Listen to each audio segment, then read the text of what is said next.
In this video, we'll go over all of WoW news from the past week and try to compress it into a bite-sized video. The big news for today is that the Battle for Azeroth expansion pre-orders went live. Pre-orders for new expansions generally have some immediate advantage, like getting a max level character boost. So for this pre-order, what you can expect to get is a level 110 boost for one character, some pets and mounts if you get the Deluxe Edition, 4 new character slots per realm, which are being added without needing to buy the pre-order, mind you, and allied races. Also, big warning for buying the pre-order now. There's a big problem with the paying for the expansion right now, where some people are being charged for the pre-order and then told that an error occurred, only to try again with the same result, ending up with multiple purchases of the pre-order expansion going through without any kind of confirmation that it actually charged you.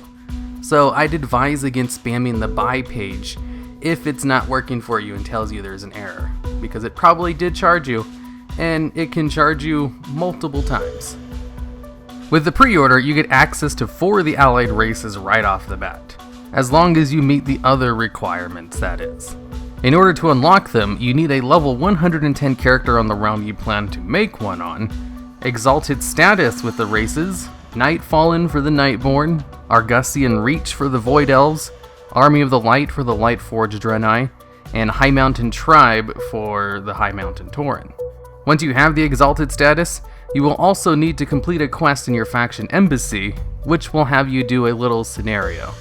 Then, once you complete that, you get a mount and the ability to create the allied race. The Dark Iron Dwarves and the Zandalari Trolls will be available during Battle for Azeroth, so you're gonna have to wait for those too, which I'm fine with. I was more interested in making a Nightborn and High Mountain Tauren. Plus, I've been meaning to make an Alliance Mage for a while now, so I'll see if Void Elves can do that. Also, with the pre-order announcement, we got the release date for Battle for Azeroth, which will be on September 21st, which means only a 10-month wait from the release of Antorus, but not a content drought in the traditional sense, mind you. As someone pointed out in a video of mine, we're already getting allied races, new quests, and a new battleground is planned to be added before Battle for Azeroth releases. But then again, Ruby Sanctum was released about 6 months after ICC, and people still call that 12-month period from when ICC came out until Cataclysm released as a content drought. So just because we're getting a whole bunch of stuff before the new expansion comes out, people will generally still call it a drought anyway, just because, I don't know, it seems like people use raids as a marker for content.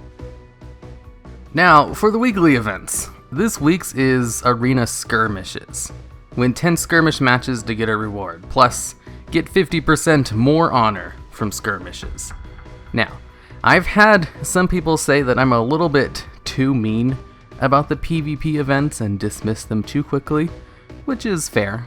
I kind of have been doing that. So I'll try to be a little bit more positive about the PvP events from now on. That being said, this weekly sucks and is not worth doing, unless you're already a person who does arenas for fun or something. Also, the world boss for this week is Nithog, who drops an item needed for the Fury Warrior artifact weapon. This week's smaller YouTuber shoutout will be for Lothis. Lothis has a machinima-like series, which, well, let me just play you his intro. I have devoted my life to the study of Azeroth's retarded wildlife.